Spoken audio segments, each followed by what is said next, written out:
The book of Revelation.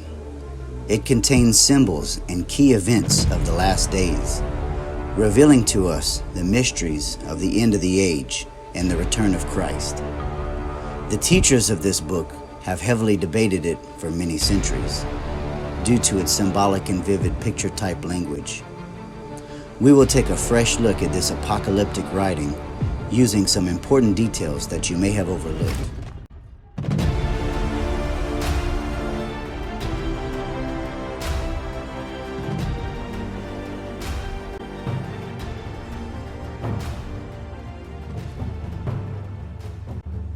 Key number 1.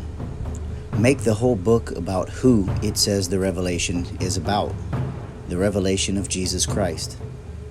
This book is not primarily written to give you the knowledge of future events, but rather to give you the understanding of one event, the second coming of Jesus. We should not use prophecy as fortune-telling, but rather kingdom-telling.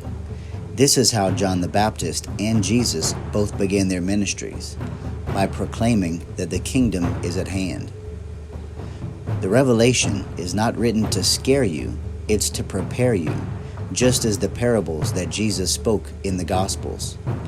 This revelation of Jesus returning is the blessed hope for the resurrection and the establishment of the kingdom of God to rule and reign here on earth. Key number 2.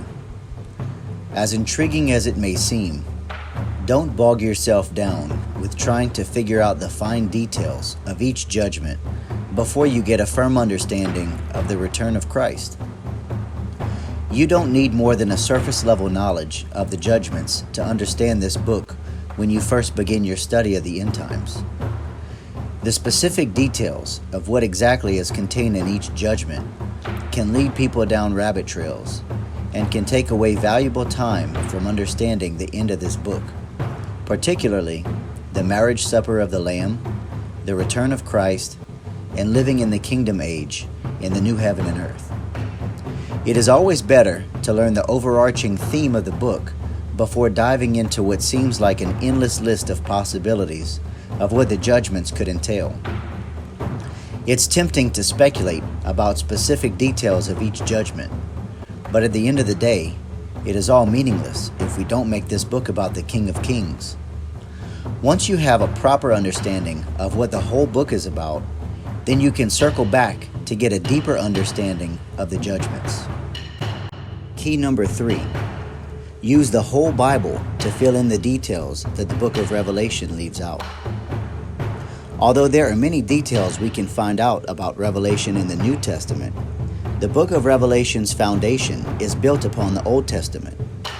As an example, nowhere in the book of Revelation does it ever say that there is a final 7 years. To learn more about the final 7 years, check out our video on Daniel 9.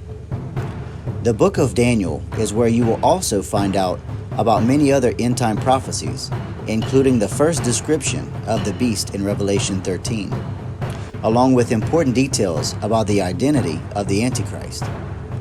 Another important book is Isaiah, which gives us many added details of the second coming of Jesus, along with important details about the new heaven and new earth.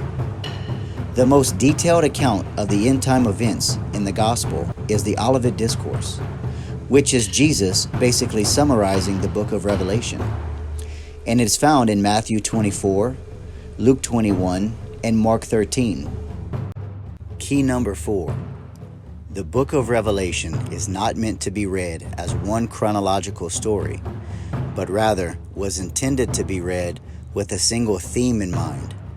The overarching theme of Revelation is a one-time return of Christ, or to put it another way, the unveiling of Jesus Christ, which is the opening verse in the book of Revelation.